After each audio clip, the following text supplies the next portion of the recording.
Colleagues, when we say that the Prime Minister has lost control of everything, today's crisis within the Liberal government is simply the most eloquent demonstration. But let's return more specifically to our study of Supplementary Budget B. As part of our study at the Finance Committee, we obviously discussed the anticipated deficit. We could only speculate, as the economic statement had not yet been tabled, nor had the public accounts. I'll come back to that aspect of things a bit later. So with regard to the deficit, Mr. Giroux, parliamentary budget officer, told the Finance Committee that he still expected last year's deficit to be close to $47 billion. However, he said that he had no inside information on any lovely surprises the government might have in store to reduce this deficit. I'm sure you'll agree that yesterday's surprise was huge. For example, some claims against the government may have been reduced, or part of the public service pension surplus may be used to reduce last year's deficit. Whatever the case may be, the $47 billion deficit estimated by the PBO for last year is higher than the $40 billion deficit reported in the April budget. The estimated deficit for this year, as reported in the budget, is $39.8 billion. The PBO, however, stated in October that the deficit for the current year should be around $46 billion. However, the announcement of the HST holiday will have the effect of inflating the deficit. So the PBO is quite close to reality. If you look at the yesterday's economic statement tabled in the other place. What's more, the government has estimated $6.9 billion in additional revenue in 2024-2025 from changes to the capital gains tax. But Parliament still must approve this tax increase.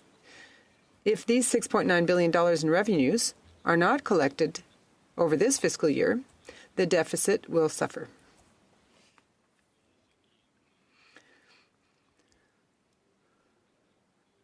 That is what I was preparing to tell you before yesterday. Mise à jour. But the famous economic update was finally tabled yesterday in the House of Commons. Honourable Senators, what happened yesterday in the other place when the fall economic statement was tabled is simply scandalous. The government, through its House Leader, tabled the economic statement, and then all the ministers, every single one, without their seats, left their seats so that not a single opposition MP was able to ask the government a single question.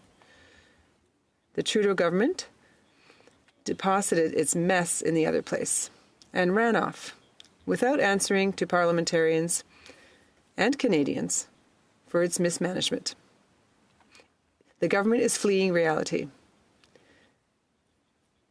When we look at the economic statement and the deficits for last year and this year and the anticipated ones for this year, we better understand this government's shame and lack of transparency. $62 billion is the known deficit for the year 23-24. 62 billion. 22 billion more than former Finance Minister Chrystia Freeland promised in her last budget tabled in April 8 short months ago. That is a 50% deviation from the April forecast. That's enormous.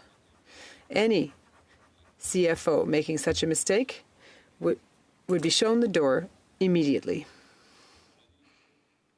For the current year, we're now talking about an expected deficit of $48.3 billion for the 2024-25 fiscal year, a sum once again higher than the $39 billion that was announced in the last budget. Says the Ministry of Finance, Department of Finance, in the economic statement unveiled on Monday. It's a slippage across the board, and it's a cause for serious concern.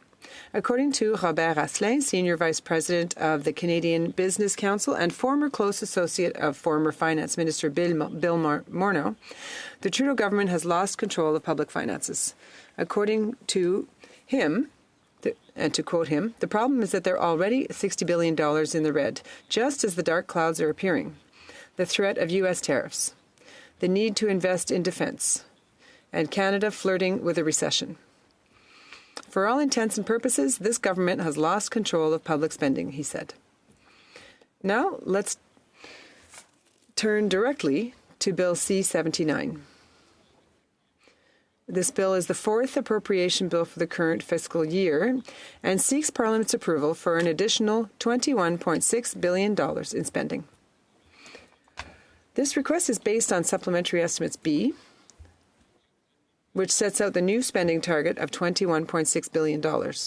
Supplementary Estimates B also provides for an increase in statutory spending of $3.2 billion, which has already been approved by the other place. Including these supplementary estimates, expenditures of $21 billion, total year-to-date proposed spending authority rises to $487.4 billion, or $5.2 billion less when compared with spending authority to date this year, when comparing spending authority to date this year with that to date last year. However, it should not be assumed that this $5.2 billion reduction means that spending will be lower than last year. The government continues to indicate that spending for this year will be $534.6 billion, which was the amount forecast in the April budget. So with what we know, can we really trust these forecasts? What's more, new spending initiatives will further increase spending forecasts this year. The government has yet to publish last year's financial statements, so we don't have a reliable spending figure for that period against which to compare this year's spending forecasts. That the public accounts are not yet tabled December 17th at this time of year is unacceptable. As I mentioned earlier, the date for the economic statement, which is just around the corner, the fall deadline is a lack of transparency that prevents parliamentarians from scrutinizing the update in time to adopt the credits. In fact, if we compare last year's spending authority with this year's, we'll see that all categories of spending authority have increased, with the exception of public services, which has seen a decrease of $2.4 billion.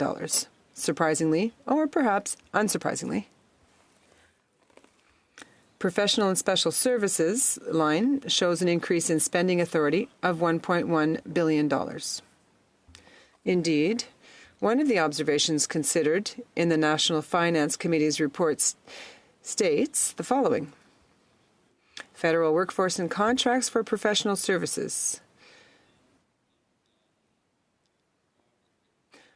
It is anticipated that the federal workforce will increase from 368,165 employees, full-time equivalent ones, to 431,698 in 2022-2023, an increase of 17%.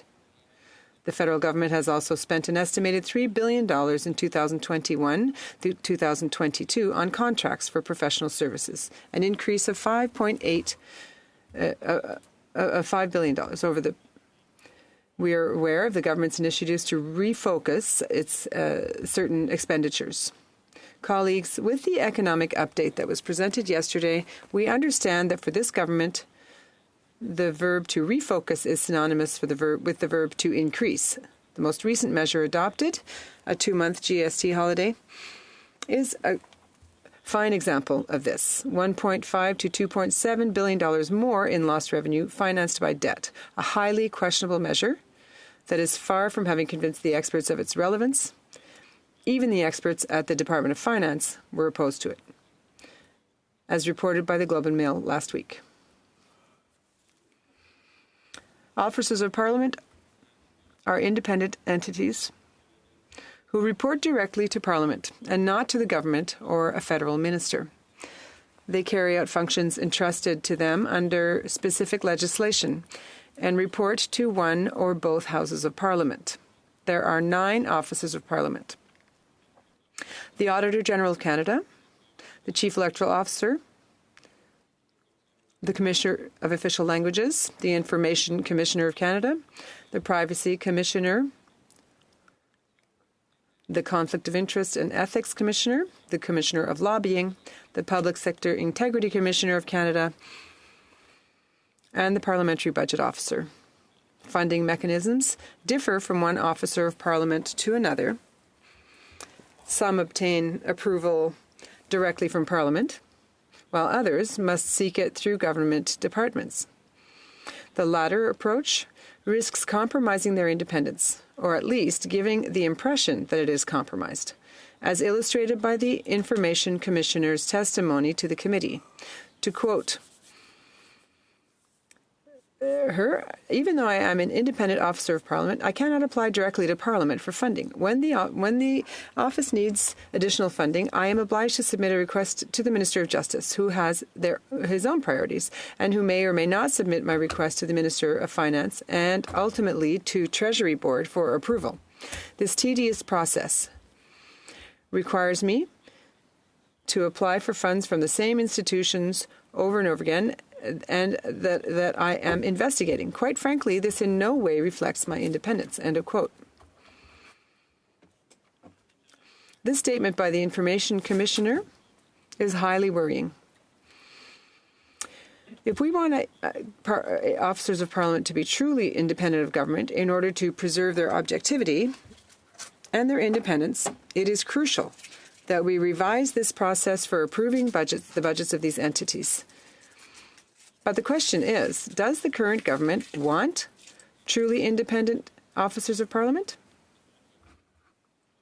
By contrast, other officers of Parliament, such as the Chief Electoral Officer, the Conflict of Interest and Ethics Commissioner, and the Parliamentary Budget Officer, PBO, benefit from independent funding mechanisms built into their enabling legislation, which reinforces their independence. That should be the norm.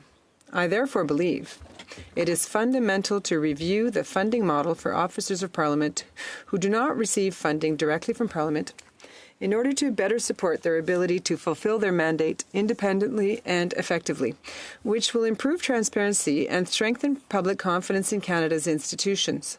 However, given the way the Liberals presented yesterday's economic statement, this government doesn't seem at all interested in true government transparency, which is quite worrisome.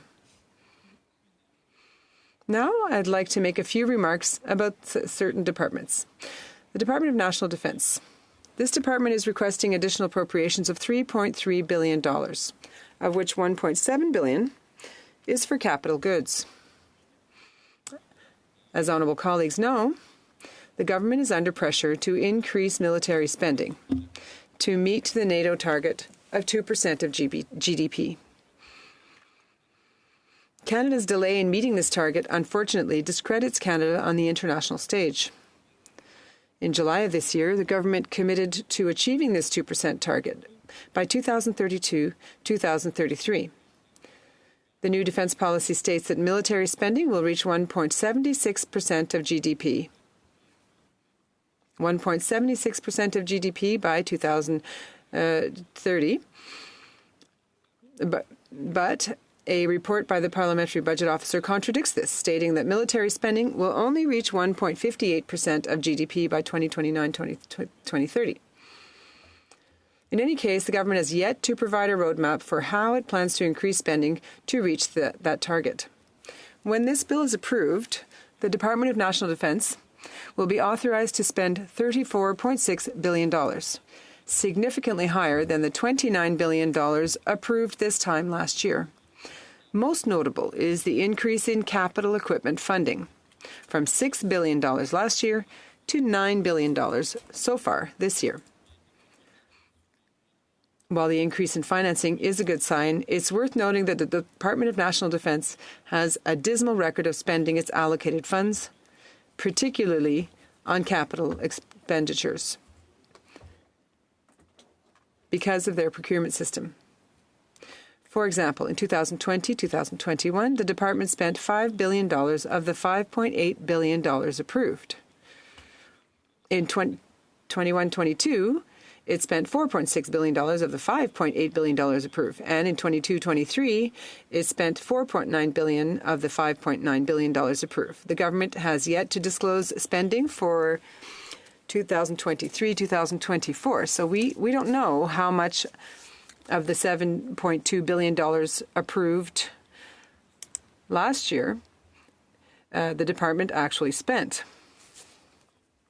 In any case, the government has yet to provide a roadmap showing how it will achieve this 2% target by 2032-2033. Many are concerned about the impact the government's refocusing of public spending will have on the Department of National Defence. During question period in the Senate on November 7th, Minister Blair was asked about the impending budget cuts to his department. He replied that none of the cuts would affect operations, training, or support for members of the Canadian Armed Forces. Nevertheless, national defence has suffered the biggest budget cuts of any department. $810 million this year, 36% of the government's total, $851 million next year, and $907 million the year after that. Canada's Procurement Ombudsman, Mr. Alexander Jeklik, appeared before our National Finance Committee during the study of Supplementary Estimates B. The Procurement Ombudsman appeared under the Committee's General Order of Reference on November 26, 2024. The Office of the Procurement Ombudsman is not requesting funds in Supplementary Estimates B. He appeared at the same meeting and before the Parliamentary Budget Officer, who was the first witness for the study of Supplementary Estimates B. The Procurement Ombudsman's mandate is set out in the Department of Public Works and Government Services Act. The mandate is set out. It requires the Ombudsman to review the procurement practices of federal governments to assess fairness, openness, and transparency, and to make recommendations during the year. Crown corporations are not included in the mandate. In his testimony, the Procurement Ombudsman highlighted the existence of significant systemic problems within the government procurement system. On several occasions, he expressed concern about the current state of federal government procurement and stressed that the system was in urgent need of reform. He stated that we could take his reports going back several years, date them to today, and the comments and concerns would still be relevant. Mr. Jeklik also told us that his reports highlight long-standing problems in public procurement, including favoritism towards certain bidders, the complexity of federal procurement, overly restrictive evaluation criteria, lack of documentation, and gaping holes in the quality of contract information made public by departments. Mr. Jeklik also spoke about the special reviews he conducted last year. The first was his review of the procurement practices that led to the awarding of contracts to McKinsey & Company. The Ombudsman examined 32 contracts awarded to McKinsey, representing a total value of $112 million. He identified numerous problems, which are posted on his office's website. The second special review concerned ArriveCan, during which the Ombudsman examined 41 contracts related to that application. Details of the review were published on the Ombudsman website and included concerns about contract award practices that were not in line with government policy, threatening the fairness, openness, and transparency of public procurement. Mr. Jeklik also referred to the House of Commons study on defence procurement and the readiness of Canada's defence industries. He shared his comments and concerns in the document Review of Procurement Practices, published in May 2022. Another important witness heard during the review was the Parliamentary Budget Director.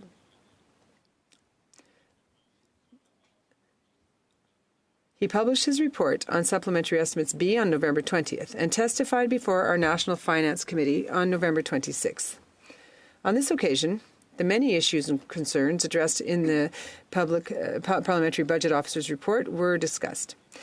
As I've already mentioned, one of the concerns raised was the delay in the presentation of the PBO 2023-2024 public accounts. Let's recall that 8 months have passed since the end of the last fiscal year. Mr. Giroux said that as parliamentarians, we're being asked to approve an additional $21.6 billion in spending without knowing whether departments and agencies had enough money last year, whether they didn't spend all the money, or whether they were very close to their maximum spending limit. In other words,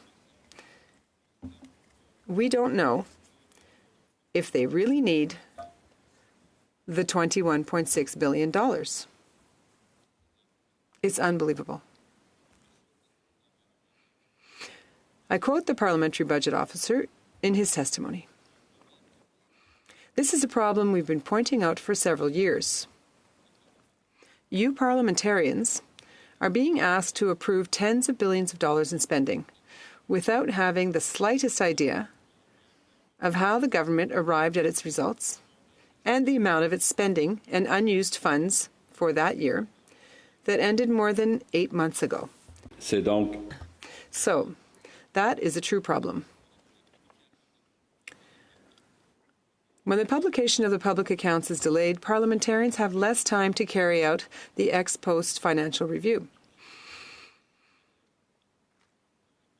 I should point out here, colleagues, that an ex post, or after-the-fact review, is one that assesses an organization's past performance based on historical data.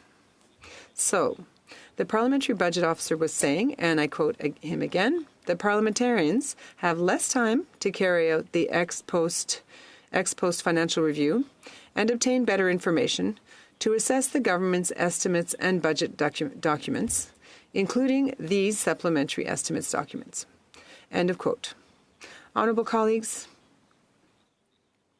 I would point out, following this comment by the PBO, that in the context of the absence of public accounts, we cannot carry out a full review, as we don't have the necessary information. He went on to say, and I quote, "You don't have this information, and the departments are asking for even more money, but you don't know if it's really necessary." End of quote. Much of the government has not filed, so we also don't know what the department performances were. If we're being asked to increase funding for a department or an agency, we should know what results they had the previous year. We also did not have the public accounts. We still didn't know what the true deficit was for the previous year. Now we know, $62 billion. With the resignation of the finance minister yesterday, it became clear that there was dissension between her and the Prime Minister over the presentation of the public accounts. This better explains a contradiction that arose at the Finance Committee between the Auditor General of Canada and the Treasury Board. On November 27th, a Treasury Board official, Antoine Brunel-Côté, Assistant Secretary, Expenditure Management Sector, told us, in response to a question about the transmission of financial statements to the Auditor General, and I quote, "My understanding is that the Auditor General has received a report and that we are awaiting her final opinion. The government promises to table the report in accordance with the law before December 31st. I will check. I believe it's the final version, but I will have to verify this information." End of quote. In testimony before the Public Accounts Committee of the other place on December 2nd, the Auditor General of Canada stated, and I quote, "We don't have the final statements. Our audit is ongoing. We are obviously working with several versions, but we do not have the final versions." End of quote. This situation is truly exceptional, as previously, public accounts were generally filed in October of each year.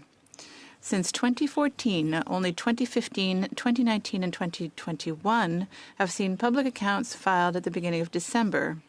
But I would point out that these 3 years were election years, which may have justified a delay in filing the public accounts. So what are the exceptional circumstances that would explain this year's delay? I believe that the resignation of the Minister of Finance yesterday explains the possible sand in the gears.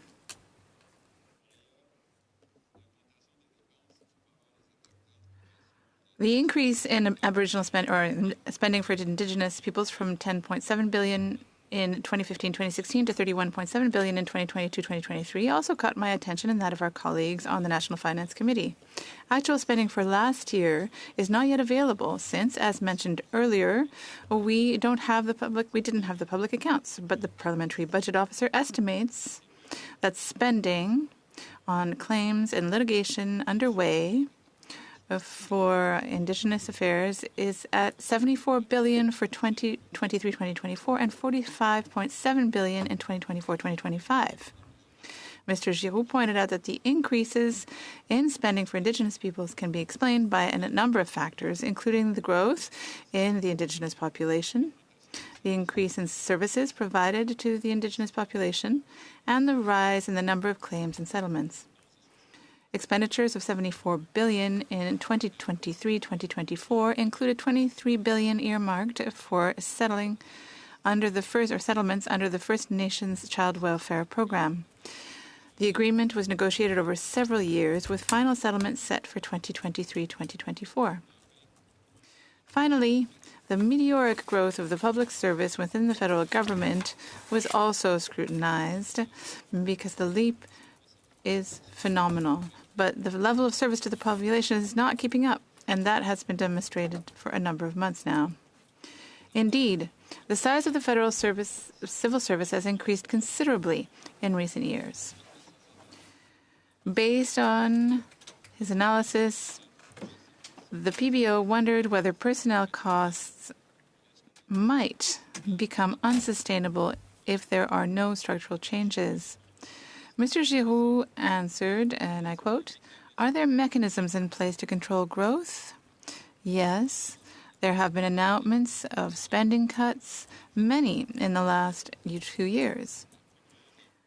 Most of them have not been finalized or have been suspended or even cancelled in one case. Then there's the Treasury Board of Canada, the group of ministers responsible for reviewing spending and approving checks to departments, even if they've been approved in budgets or in supplementary estimates. There's a group of ministers responsible for looking at government spending, including spending on staff. Do I think things will change? That's not what history suggests. Over the past few years, we've repeatedly seen the government's intention to reduce the size of the civil service the following year, no matter what year you ask. It's always next year. Will it be different this time? Compared to the same period last year, personnel-related expenditures have risen by 8%. Will this year be any different? I don't think so. Although we've heard that some casual or fixed-term employment contracts have not been renewed. But we haven't seen a stabilization or general reduction in the size of the public service. Certainly not as far as a permanent staff or, in Ottawa parlance, indeterminate employees. I don't think the size of the public service is a problem in itself.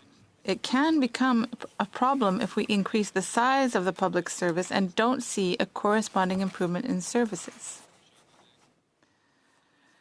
Dear colleagues, in view of these many shortcomings, we obviously cannot give our approval to this bill. The government has failed the test of accountability, rigor, and above all, minimal transparency, as we witnessed once again yesterday afternoon. Even the Minister of Finance and Deputy Prime Minister, number 2 in the government's cabinet, no longer has confidence in this Prime Minister and this government, and even describes the government's measures as costly political gimmicks that we cannot afford.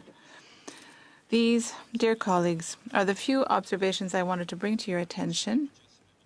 Studying supplementary estimates is always a tedious exercise, but one that is fundamental in terms of government transparency. The members of the National Finance Committee have carried out their mandate with diligence, professionalism, and rigor, and I sincerely thank them for that. Fortunately, and I repeat myself, but it's worthwhile to repeat myself, that we can count on outstanding support staff, from our clerk to our analysts and all the other people who work to make our work easier.